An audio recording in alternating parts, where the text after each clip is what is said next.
This is Jack from Emails That Sell. Today's cast, we're interviewing Jeremy, our co-host and founder of Quickmail.io. In this episode, Jeremy is going to talk about why he was forced to go to cold email and succeed at it despite not believing in it initially. Next, he talks about the story behind Quickmail and why he originally saw it as a distraction. And finally, how cold email was instrumental to minimize his risk of quitting his job and pursuing his business.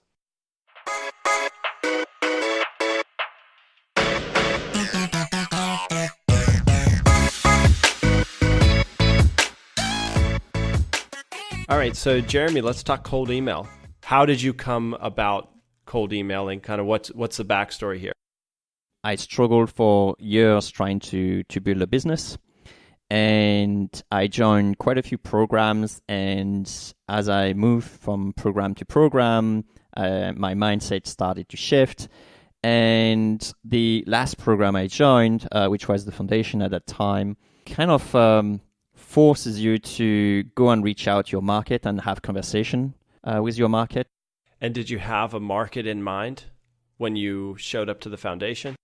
No, absolutely not. You basically, that's one of the things is you sort of have to choose what kind of market you're going according to some criteria. And I thought at the time, financial planners were kind of a nice market. I had 6 years of experience in finance. So I thought it'd be like a good transition and I could sort of like leverage this and try to do a business there. So you had mentioned your goal was to get some customer interviews, right?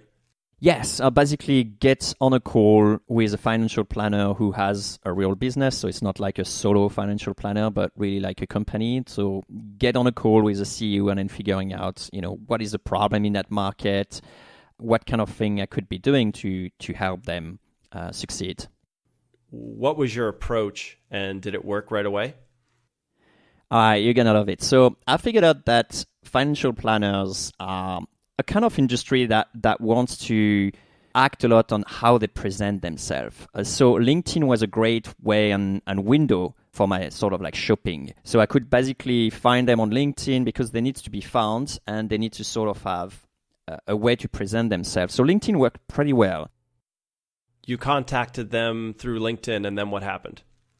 I scraped a directory of financial planners. And then from that, I had only the name of the person and the company. And then I wanted to figure out what is the LinkedIn page so I can go and invite them. So I had a VA that actually was just doing that, was checking the name of the company, checking the person and trying to figure out what LinkedIn page is that person. And then I had a script that actually took this spreadsheet and then went through all those people. It was like a navigator script. So it basically controlled your browser and went to this page, started clicking on the invite button, entering a message with already something that merged tag. So it's like, hey, Jack, and then blah, blah, blah. And then click invite. And then my stuff was like doing that. I was like doing that 20 a day, like solid. Yeah. And then from that point, people accepted. And once they accepted, then I took them into, hey, would you be okay to have a conversation? I'm trying to understand better your industry and hopefully, be helpful to you guys. And I got a lot of meeting schedules. Where did you transition to email? It sounds like LinkedIn was sort of working for you, Yeah, it was. Until one day, they kind of blocked my account. And kind of blocked. What does that mean? You got blacklisted, kicked off the thing. No, not that harsh. But basically, LinkedIn is a sort of like, hey, we want you to network, but don't want you to network with people that don't know you, which kind of defeat the purpose, to be honest. It's like, I wanted to reach out to this industry. And they basically tell me, yep, sorry, you don't know those people in this industry. Because a few people were like, I don't know, I can't insult on a show, but I think it was very lame from them to basically say, hey, I don't know this person. And therefore, I had enough of I don't know you, red marks. And therefore, I couldn't actually invite people anymore without having their email address. And I find this is a very common thing. So basically, it's so common that LinkedIn has a page for the first offender that forces them to go back to their, hey, you didn't read or 6 pages of agreement. Terms of service, yeah. Yeah, exactly. So make sure you read them, click on OK, and then don't do it again, right? So I did that, and I was like, shit, what do I do now? So that's really when I transitioned to try email. Okay, so what did that transition look like? I actually had like a negative perception of email at that point, and it's a mindset issue. Sometimes you have some sort of like limiting beliefs, like you're thinking something is without even trying it, and then you try it and you say, oh, actually, that wasn't a big deal. So I went ahead, started sending some emails, and realized I did get some not so bad answer, but it was still very painful to follow up. And I realized that out of the 2 hours that I spent every day, a good half an hour was spent into sending the follow-up of people. I had like a Trello board at that time to make sure that I keep track of who replied to me, who I managed to book a demo, or who needed like a second follow-up. Yeah, exactly. A nightmare. But every morning, so I spent 30 minutes doing that. And, when you have 2 hours per day on building your business, it's like 25% of my time was spent sending emails and following up. And I said, this is ridiculous, Yeah. So I created a small script that enabled to check my inbox if there was anyone who replied already to the message I sent, then send the email and send the follow-up kind of thing. So that was the very beginning of Quickmail. Quickmail 1.0. Yeah, I actually checked other software before starting this because I really didn't want to build any line of code before I actually build a business. And the idea here is you go on a coding diet. Like I come from a very strong development background. So in order to develop my business acumen, I needed to sort of like go on a coding diet because it's all too easy for a developer to go ahead and then code stuff. Yeah. So I forced myself not to do it.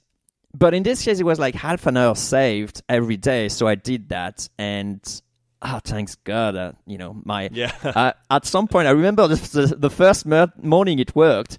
It did like 1 minute. And I was like, shit, what do I do now? It's like, I realized like so much time was lost doing that. So, but that was great. I scheduled more interview at the end because of that. So that was awesome. So since you had an extra 29 minutes every morning, you're able to get in a few more calls per week then. Okay, so now you've got this program running, you're reaching out to more financial planners, you're getting more meetings. What's next in the cold email story? I think I rolled like that for 1 month, and then things were going great. And at some point in my entrepreneurship group, one guy just started complaining about like, it's a pain in the neck to have to follow up with emails. And I replied something along the lines that, hey, I solved this. If you want, I can let you in and have my access to my tool, but I'm not going to do any support because really, honestly, guys, I have no time. It's really, really to help you out. I'm busy building this business. I can't worry about this software thing. Yes, exactly. And meanwhile, I was crunching all the interviews. I actually did 70 interviews with financial planners. Wow. The guy just replied that, hey, he's interested. And then suddenly other people reply they're interested. So I say, oh, crap. Now I'm going to have to support this thing because more people, are willing to use it. So I reluctantly agreed to do a hangout of 1 hour with them on the weekend, so I can just teach them, what's my product or what's my scripts. It was just a few scripts, and here's how you use it, kind of thing. But I didn't want to sort of like have time waster, waste my time. So I said, before I let you in, you have to send me an email with the exact struggle that you're having right now with sending emails yourself. And so they did. And people who didn't struggle enough were not invited to the hangout. Like people who say, hey, I'm just thinking of starting. It's like, nah, not good enough. Got it. Okay, so they're in this weekend hangout. You're showing them how to run the scripts, basically. And what did your first users think about the process? Well, they say, finally, wow, that's really cool. And, they were pretty excited. I remember that. And so I let them in. And end of the story, right? I could go back to my financial planner market in Australia and then keep going power through.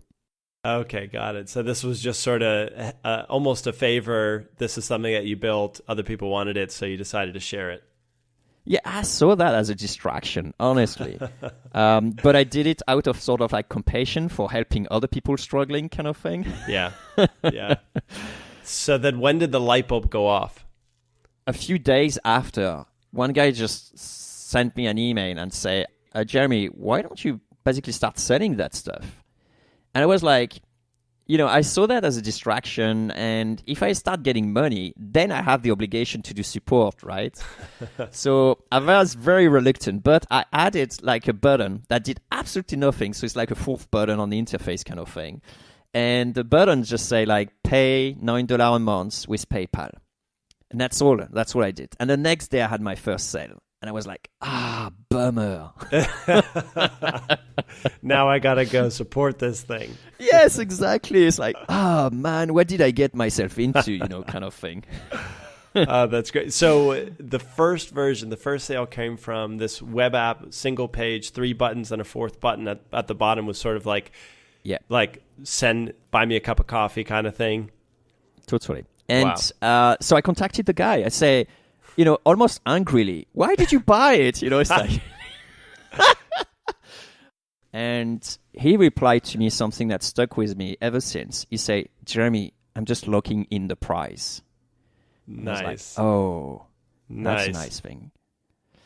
Because $9 a month was a steal. So I decided, maybe there is something here. So I went back to the group and I say, guys and girls, this is the last time you'll ever see that price. This is my product. This is what it does. It's $9 a month. This weekend, I'm going to move it to $20 a month. Everyone that wants in, it's now or never, pretty much. Yeah. And I started getting sales after sales very, very quickly. So I started getting I remember 20 sales the first day kind of thing. And I was like, oh, gee. I moved the price up at the weekend and people were keeping buying it. And I was like, okay. And that's only at that time that I decided, okay, let's put financial planners on pause and let's give this a shot. After that, I decided to add a little bit of functionality in terms of a bit more user-friendliness kind of thing. And a client of mine decided to send me a list of SaaS companies in America. And I was like, okay. And he sent me that and he said, Jeremy, I want you to succeed. Here's a list of, SaaS businesses that you could contact. And I say, hey, why not? So I fired up Quickmail, entered the list, started my sequence. And sure enough, I started getting people interested in having a demo and a call. And so I did. Do you remember what that first campaign or sequence looked like? I do have it. So I'm going to share it with the audience in the show notes afterwards. And why did you pick other SaaS folks to sell this to or to bring this up to?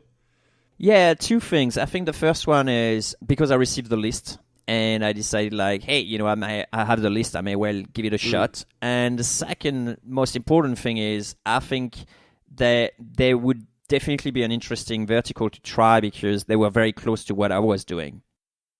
What would the interviews look like? I mean, how many of them would end up wanting to use Quickmail after you spoke to them? So the campaign I launched had 85% open rate. Wow. And about 28% reply rate. And most were absolutely positive. So it was a really good ratio, positive versus negative. People were curious and interested in having a conversation about it. I do remember my first demo that I did. I had no clue on how to do the presentation. So instead, I actually reversed the table and I actually asked him hey, tell me a bit more about your process and how you do stuff. And then it was an easy sell because, he told me basically how he's struggling with stuff and so on. I say, cool. Let me do you a demo on how you'll do that with Quickmail. And then he saw it and he said, that's cool. How do I buy it? Nice.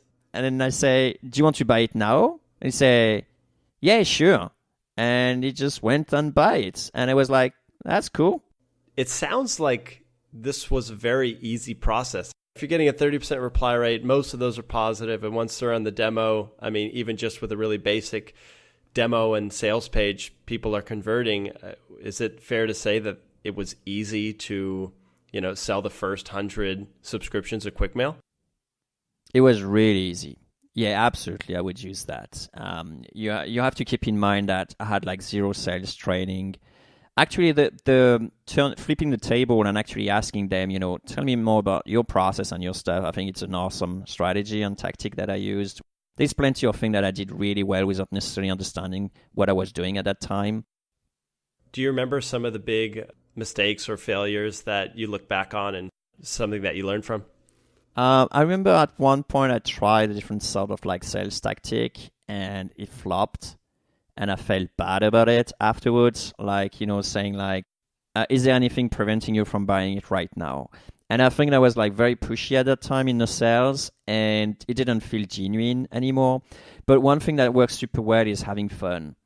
And that's really what I had. It was very, very fun most of the time to have a conversation with someone, getting to know someone else. And I was very playful, extremely playful. And actually, it turns out that that's really something that people enjoy, having someone playful.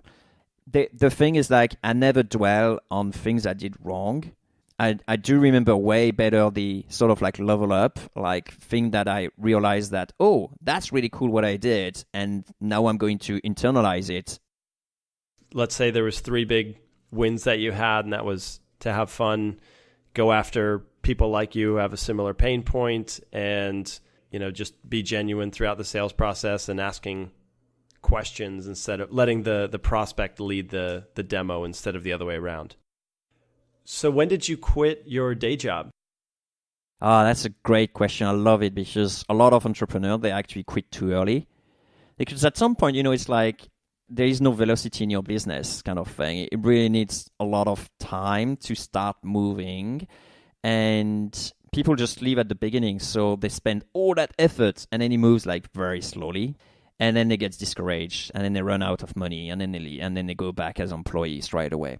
So one of the things, I didn't want that to happen to me. So I only left at the point where I was making demos, and those demos converted into subscriptions. Because at that point I said, if I have 8 more hours per day to do more demos, spending more time on my business will equal to more revenue. After you quit and went full-time into Quickmail, what happened next?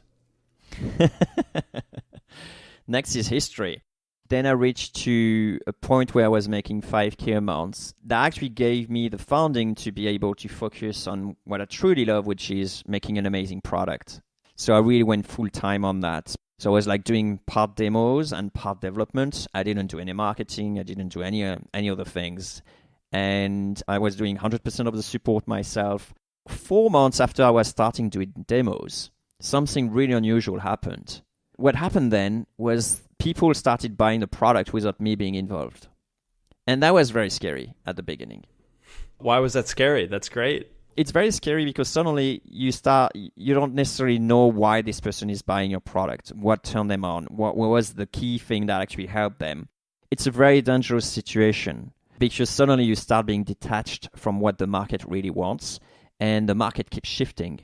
So if you don't actually understand what goes through the head of your prospects, then that's a very risky game. There's a quote that I absolutely love, and it's called, "A desk is a very dangerous place from which to watch the world." And basically what it means is it's very cozy to stay, in your little room and look at the numbers and, and do things, do product development and all those sort of things. But unless you go out and then start talking to people that are using your product and be there in the field, you won't know what's going on, how the market is shifting and things like that. So you were doing support, you were doing product development, and you were doing sales. At what point did you decide that you needed to bring somebody on to help out? So I was working extremely hard. There was no problem at all. And I still enjoy working really hard on Quickmail, but I was putting an insane number of hours. And when you have a business, you're also thinking of your business, even if you're not physically working on it. So it was nonstop on it. And at some point I decided to join a little entrepreneur party on the other side of the world. And I remember while doing that, I needed someone to do the support for me because I couldn't just leave and just don't answer people. So I needed someone there. And so I went to onlinejobs.ph for finding someone in the Philippines. I heard apparently from talking to other entrepreneurs and founders through Quickmail that Filipinos are pretty good for support. So I put this job ad, someone replied to it, and I say, right, we got 2 weeks to train you because in 2 weeks' time I'm going a week away. And off you go. And that's how I found Alvin, total serendipity. And then he, bottom of the fire, and he succeeded. And now he's still with us after 2 more years working together. That's great. We're very lean, so we never actually grew more than just Alvin and myself until last month where we just hired a developer full-time because I realized that I got less and less time to actually develop the product, and there is a few things that I want to do and a direction that I want to move the product into, and I need someone else to kind of give me a hand on it. And so that's been sorted out since last month. What's next for Quickmail? What's coming up in the future? Where do you see it going? Okay, so there are a few things that I've seen the market shifting towards. So I would say we were like 3 software at the time where sales automation's been created. There was Outreach.io, which I didn't know at the time I started Quickmail, but they are mostly focusing on like top end of the market, like, big Fortune 100. And there was also Reply App, which is roughly playing in the same domain as we're playing. So we were like those 3 guys who basically opened a brand new market, which is sales automation. I see that was good, but now it becomes like a sort of like commodity, and more and more is requested to have more automation on your inbox and not just like sending emails and then following up, but also how do you handle the replies. The prospecting side also is something that became very serious. So there is a lot of the ecosystem which it plays that is morphing, and the expectation of the users are shifting a little bit towards tools that do a bit more of the things that Quickmail is doing. So more things, different side of the funnel, either at the top in getting more prospect or below in handling replies and following up and nurturing people. That's what we're adding in Quickmail. We got like a new thing that is coming that I'm like super excited. And we started with trackers, and it's only like the tip of the iceberg. That's going to be absolutely awesome. At least I'm super excited about it. So that. Hopefully that counts. Well, Jeremy, thanks for sharing. Loved following the story and hearing how Quickmail was born. And yeah, I'm excited to see what's next from you guys. All right. Thank you, Jack. All right, so after listening to Jeremy's story, here's a couple things we're taking away from this cast. First, don't quit your day job to grow your company too soon. Instead, use cold email to verify your idea and grow it on the side until spending more time on your business directly equates to more revenue. Also, starting a business doesn't have to be complicated. All you really need is something that people want, so keep an eye out for those opportunities. Finally, if you want a thriving business, you got to talk to your customers and do it as much as possible for as long as you can. Hey, cold emailer. Yeah, you. If you got some value from this episode, give us a high vibe by sharing a 2-sentence review on iTunes. Or Stitcher or TuneIn. That works too. It's a quick way to help other growth-minded folks like us find this podcast so they can send awesome emails and make everyone's inbox a better place. Thanks.